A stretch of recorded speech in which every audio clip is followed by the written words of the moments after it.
Ladies and Germans, how you all doing? This is Con Ulrich. And I'm Rangru. Hello, hello, hello. And we are here today, guys, to give you just a little bit of Steel Division goodness from our Asian comrades out there. Rang, what do you want to tell us about this map today and its combatants?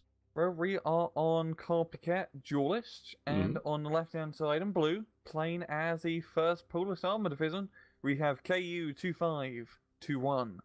And on the right-hand side in red, we have Holy Grail, praise be, the 116th Windhund Division. Now, you and I were talking about this. This is from an Asian tournament from about a couple of weeks ago, so this is pre-patch, right?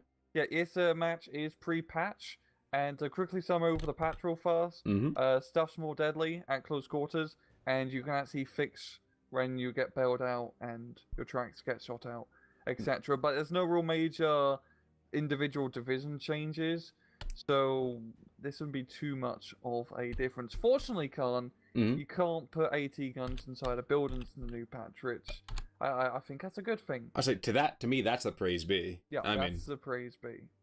It's a nice experiment, but how about just no? Yeah, I mean, like, maybe Rakettenwerfer at the absolute most. Maybe, but that's it. Yeah, you know, be a company of heroes. But this tournament, just quickly go over it, quick one-day tournament hosted for the Asian located players in Steel Division. All of them are a best out of run, except for the finals, which is one of the finals matches that have been played. That was the best out of 3. The victor of this match will be the supreme champion of the tournament. Indeed. And look at the matchup that we have today. So we've been seeing a lot of Polish recently, haven't we? Yeah, I've been seeing quite a lot of Polish too, including just general play when I've been playing the game.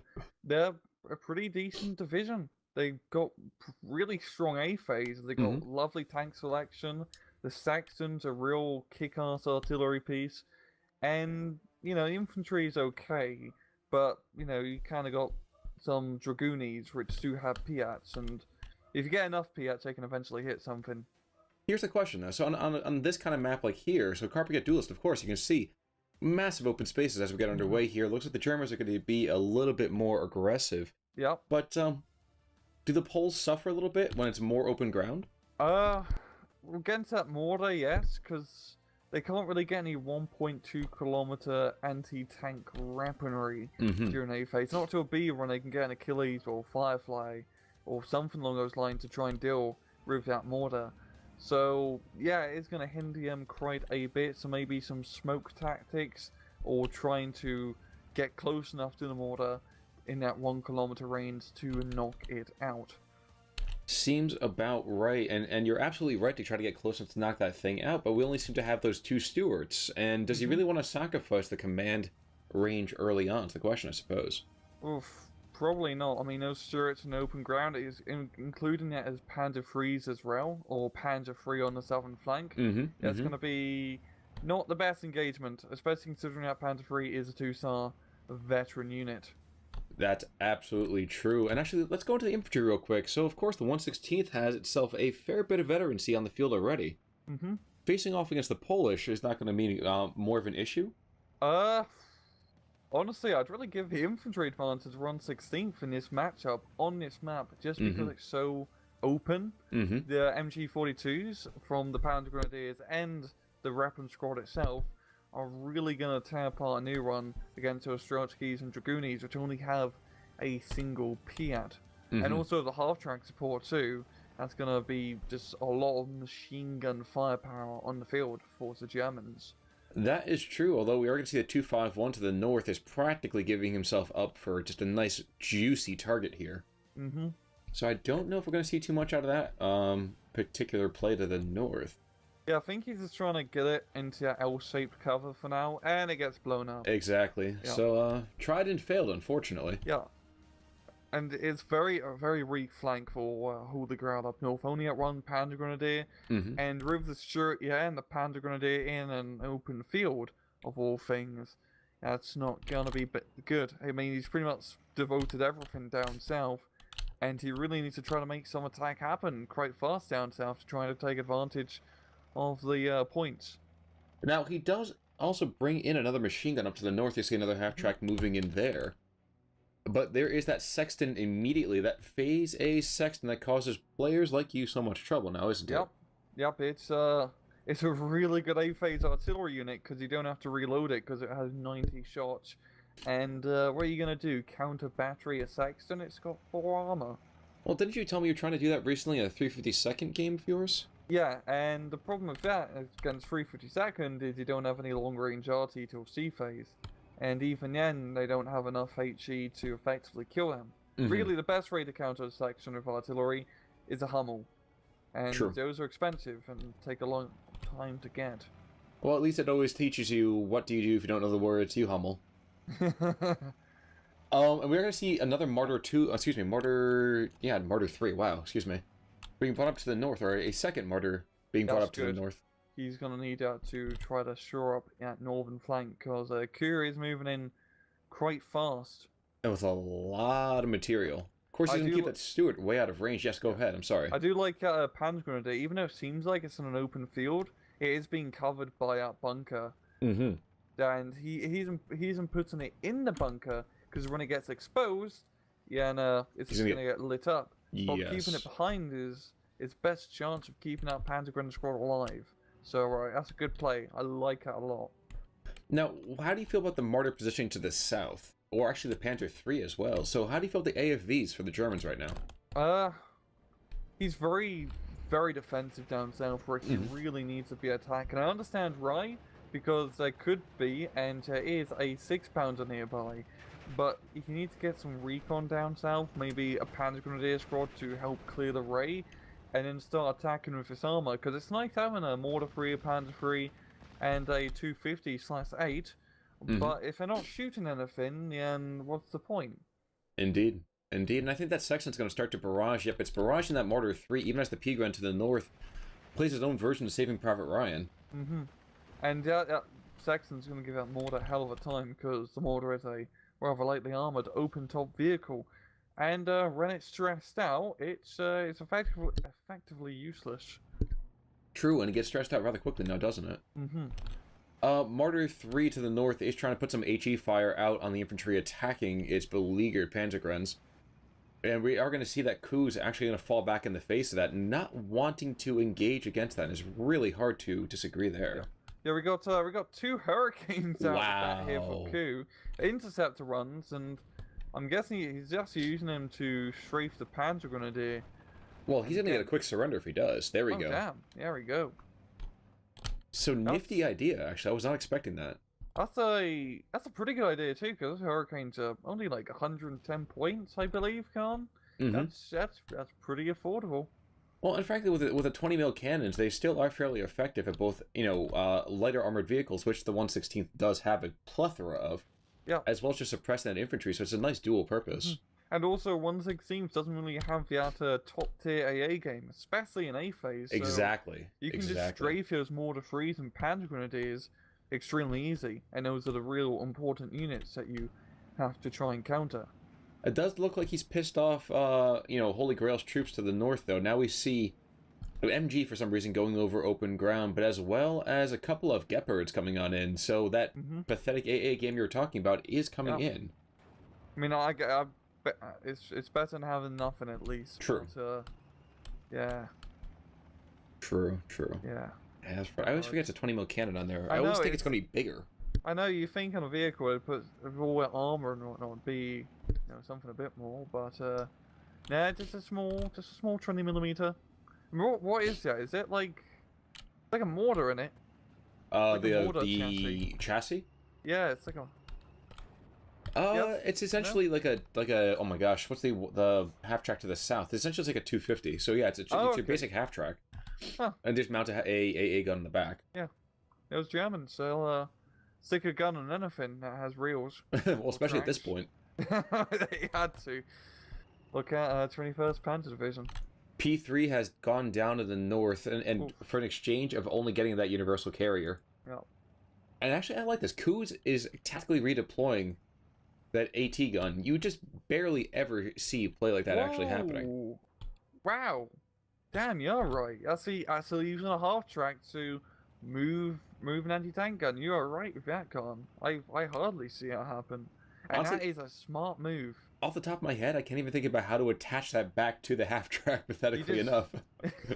You just if anyone doesn't know, you just have to pretty much click on the half track of the AT gun, and they slowly join together, and then connect. And they make little half track babies. Yeah, like half track anti-tank gun babies. They're pretty deformed and messed up. Like the I was gonna make a joke about the American 75mm half track anti-tank gun, but yeah, that seems a little bit too close on. That's gonna be a very specialized joke. We are gonna see a Grail coming on in for the Germans, so they have some artillery coming onto the field, but that is only 15 rounds. Yeah, but it does do 27 HE, True. Which is I think it compensates more for the size alone instead of its stamina. But are we really going there on this cast? Oh, we can go there. We can go there if you like. We're already been there, bud. We talked about anti-tank guns and the half tracks having mating rituals. But Grail is an interesting unit. You never see it often, and it is a Death Star cannon. The reason you don't see it much is it only has that 1 kilometer range.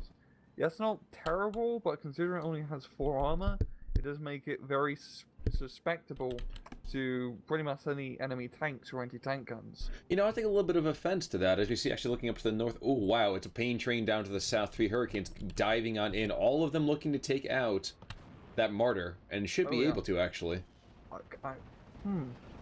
The 20 mil cannons, they definitely have the possibility. Okay, well, at least they get the forced fallback. I think if I could maybe shoot the mortar from the flank, I probably could, but yeah, that one there's a smack. Oh, that's brave and rather stupid, though. I mean, good gosh. Oh, yeah. He's gonna get out because the Hurricanes are slow as hell. Indeed. Or is he? No, he doesn't! Oh my gosh, I didn't even check. Oh, there's a 4th one coming on in as well. That is...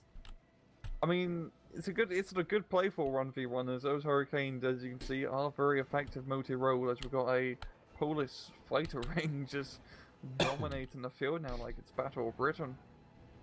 Well, the thing is, too, I mean, I keep wanting to see... we are seeing some losses up to the north. I want to see that Grail actually be firing, because it's not often you see that go off. It's also really good, because if you were to indirect fire, like fire, move, on like a place, you can kind of kill stuff around corners. True, I hadn't even thought about that, but that's exactly true. It requires a bit of micro, but it works wonders when you know there's, just a guy on the other side of that hedgerow, or, a Panzer Grenadier squad. Or not you shouldn't be blowing up Panzer Grenadiers if you use I was going to ask you a question when you finished about that, yeah. Yeah, but if it's a rifle squad inside a building, but you don't have line of sight. And looking down south, we got a bit of an attack going on. Just the whole Polish armor division now attacking, because...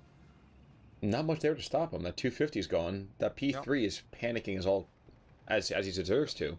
The one problem is just that mortar, but he's already taken some fire and sure is in range. Yes, but he's going after the Panzer Grenadier Führer first. Oh, he doesn't have line of sight, it's just that little tree line blocking him. Oof. Now he sees him. Now he sees him. Now he doesn't. Oh my gosh. Smoke play. There we go. Oh, that's good smoke. Do you love enter the Panzer Grenadier Führer? Mwah. That's perfect. Well, that's what you do. You watch out for your men, right? So exactly. Perfect sense. I don't know if that mortar free is going to be able to get out, Khan. I mean, he is starting to encroach. Just barely passing outside that 1,000-meter range just about now. Yeah. And the P3 is at least removing some of that line of sight, so... I don't know. I think it's really just that... The Stuarts... Oh, oof. That was too bad there. Yeah. But this isn't good for Rintown to O in this entire A phase. Well, we are into B now. We are into B now. Jeez. Time flies when you're having fun. It's not good at all, Khan. he had that 1.2 kilometer effective engagement distance, which he now doesn't have, as given up. There goes the mortar. And I think really not attacking on that southern flank hindered him quite a lot, because you have to be aggressive in A phase of Rintown. You just have to. Well, one thing I'm not enjoying, I'm not liking his AA placement way back to the southeast. He's got Gepard way back there. It's just this. I think he just forget about it. When Possible. like hurricanes are flying around, it's like, oh, I need it here to shoot down hurricanes.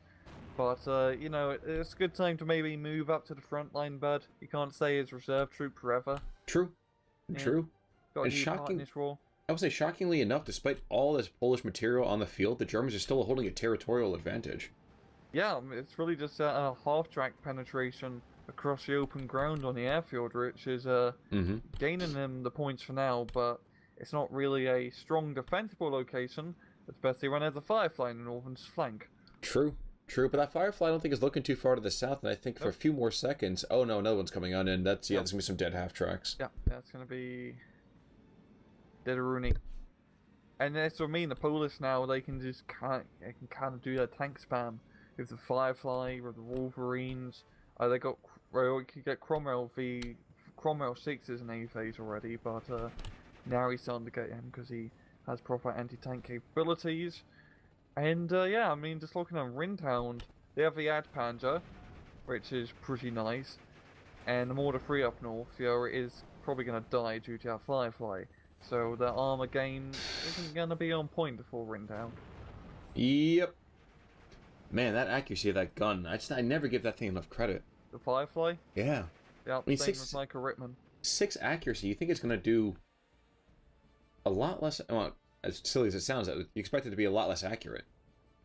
Half-tracks being rushed in, trying to stem the bleeding, it looks like. Really, it looks like it's just going to give him more targets for those Fireflies. Yeah, I mean, in an open map like this, those autocannon half-tracks aren't going to be doing you any favours. Indeed. Especially now with its armor on the field, they're just gonna plink away, maybe get a few morale hits, but Polish strengths are gonna be strong. Well, and that's the thing I kind of don't like sometimes. Like the Poles, for example, they may not be an immediately aggressive brigade, but Phase A is when they just continue to build momentum. You have to hit them early. Yeah, same with Guards Armored. Poles and Guards Armored are so good at building momentum, even more in Panzer, because you can just get so many tanks with both divisions. Especially once you get like C-Phase Guards Armored, where you're buying like a Sherman a minute, essentially. It's ridiculous. It's awesome, but it's a bit ridiculous. I hadn't even thought about that. Yeah. Now, we are seeing this brave half-track behind enemy lines. He's going to get taken out in about... second and a half, and indeed this Firefly is even looking down the road.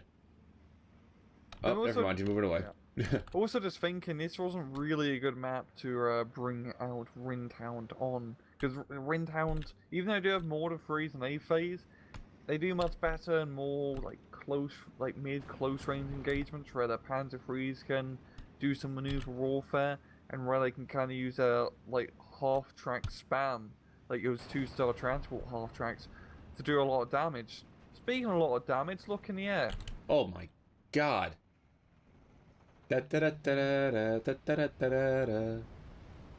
a, all the flying monkeys in the world. Yeah. And the Hurricane anti-tank rockets take out 2 half-tracks. Yep, that's sure you don't bunch up half-tracks, and he's just attacking everything now in pretty much a last-ditch effort, and Ku now has the point advantage. True, and I think we're going to see ourselves a quick tap out here. Yeah. He knows the writing's on the wall. And although this game was a quick one, guys, we just want to at least give a little bit of our shout out to our Asian community for Steel Division. We focus so much on the US and Europe side of it, but yeah. Yeah, people play us in Asia. Who knew? And look at the KD. Wow. Yeah. It didn't seem that bad. It didn't seem... He was shooting a lot, but I guess he wasn't really getting any kills. Yeah, that's pretty bad when there's only 6 kills total for the Germans. Yeah, and like he killed a Universal carrier, a rifle squad, he killed like 1 Stuart, 2 Universal carriers, a 6-pounder, and a rifle squad. Well, of course, the real hero of today was that 1 Firefly by Urbanchik. Oh yeah. Oh yes, there we go. 3 half-tracks, a P-Gren, and a Martyr 3, so... Yeah. Facing the hordes of the Hun and turning them back with hardly a care in the world. Yeah, but I know Ku he built up the armor force. We didn't really get to see it in full force, but he had enough to really take out victory. And I think for Holy Grail, he just, even though it wasn't really a good match to bring Ringtown on, he still needed to try to be a bit more aggressive, because he just sat with his tanks in the southern and didn't really get much done with it, unfortunately. Very, very true. And I was actually going to make that similar comment myself, but you beat me to the punch on that. Just like who beat Holy Grail to the punch. But French. Oh no, let's not French bash in this cast. We'll do that another time, I promise. No, bloody Monty Python, mate. Monty Python and Holy Grail. Of course, it's a classic. But let's leave that for another time. Yeah, that'll be the next cast. I think it should just be a cop out, Jan. Okay, that'll be a cop out. That's fine. Okay. All right. In that case, that's gonna do it for me. How about you there, Rang? Yeah, I'm good. Sounds good, folks. We'll see you all soon. This is Con Ulrich. I'm Rangaroo. Take it easy.